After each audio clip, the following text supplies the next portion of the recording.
YCP ముందు మరొక అతిపెద్ద గండం పొంచి ఉందా?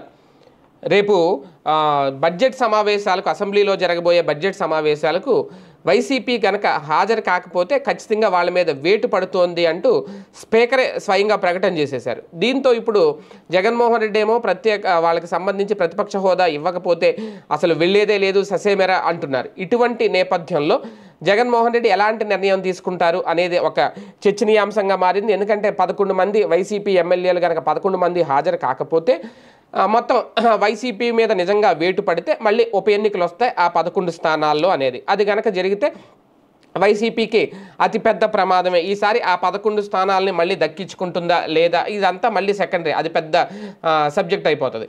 అయితే ఇక్కడ అసలు ముందు అక్కడ దాకా తెచ్చుకోకుండా జగన్ వ్యవహరిస్తారా లేదా అనేది ఇప్పుడు అవకాశం అయితే జగన్మోహన్ రెడ్డి కోర్టులోనే ఉంది బంతి.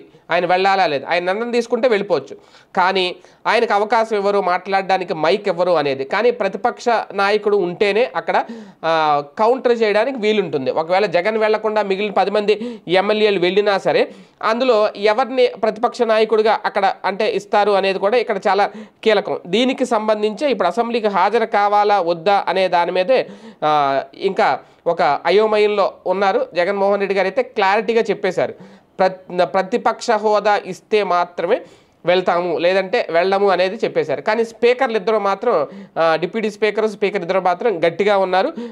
ఎందుకంటే పూర్తిగా వాళ్ళ చేతిలోనే అధికారాలన్నీ ఉంటాయి కాబట్టి వైసీపీ నాయకులు ఎమ్మెల్యేలు ఎవరు హాజరు కాకపోతే ఈసారి ఖచ్చితంగా చర్యలు తీసుకోవడానికి ఉపక్రమించాల్సి వస్తుంది అంటూ హెచ్చరిస్తున్నారు. అదేం జరుగుద్దో చూద్దాం.